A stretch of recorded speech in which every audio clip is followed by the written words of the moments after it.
एक तरफ जो पूरे देश में वक्फ को लेकर बवाल मचा। वक्फ बिल संसद से पास होने के बाद अफवाह गैंग अब सड़कों पर है। वो ठंडा घर में बैठकर पास करेंगे। ये रोड तो हमारा है, हम यहाँ आंदोलन करके मैं कानून को कबूल नहीं करता हूँ, कानून को फाड़ता हूँ। ये अनकॉन्स्टिट्यूशनल है सर।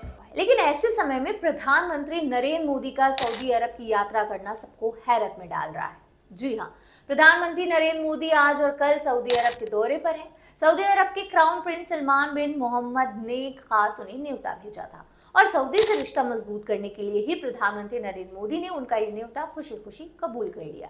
लेकिन अंदर खाने ये भी चर्चा चल रही है कि नरेंद्र मोदी और सलमान बिन मोहम्मद के दरमियान वक्फ को लेकर भी जरूरी बातचीत हुई। जाहिर है, वक्फ जैसा बेहद संवेदनशील मुद्दा उठना तो तय है, लेकिन क्या ऐसा भी हो सकता है कि वक्फ पर सऊदी क्राउन प्रिंस प्रधानमंत्री नरेंद्र मोदी पर कुछ दबाव डाले? क्या सऊदी क्राउन प्रिंस ये चाहेंगे कि वक्फ को लेकर उनके यहाँ जैसी व्यवस्था है ठीक वैसी ही व्यवस्था भारत में भी हो? अगर ऐसा हुआ तो वक्फ का समर्थन करने वालों की ये सीधी जीत होगी और वक्फ विरोधियों के लिए तीखी हार।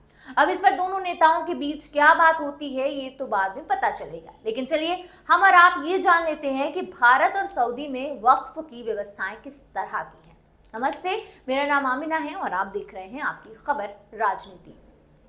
देखिए, सऊदी अरब और भारत के वक्फ कानून में कुछ समानताएं भी हैं और कुछ विरोध भी। सबसे पहली बात, दोनों देशों में वक्फ कानून का मकसद एक ही है। वक्फ संपत्तियों का मुख्य उद्देश्य मस्जिद, कब्रिस्तान, मदरसा जैसी धार्मिक या समाज सेवा के कामों में इस्तेमाल करना, यूज करना।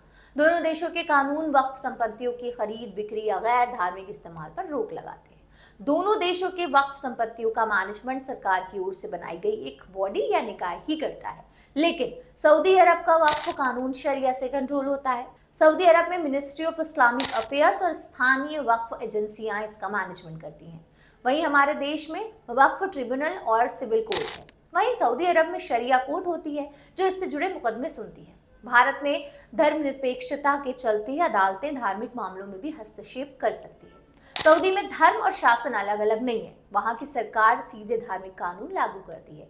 भारत के वक्फ कानून के तहत वक्फ संपत्तियों को वक्फ बोर्ड के पास रजिस्टर किया जाता है, लेकिन सऊदी अरब में वक्फ संपत्ति मंत्रालय में रजिस्टर्ड होती है। वहां इसका पूरा डेटा होता है।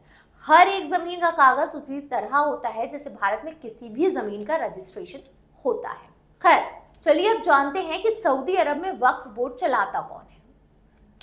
सऊदी अरब में वक्फ प्रबंधन इस्लामिक शरीयत के सिद्धांतों पर आधारित है। इसका प्रबंधन सऊदी वक्फ धर्माधिकार और धार्मिक मामलों का मंत्रालय करता है। वक्फ करने के बाद संपत्ति का क्या होगा, इसका संरक्षण कौन करेगा और इसका इस्तेमाल कहाँ होगा, ये सब कुछ मंत्रालय ही तय करता है।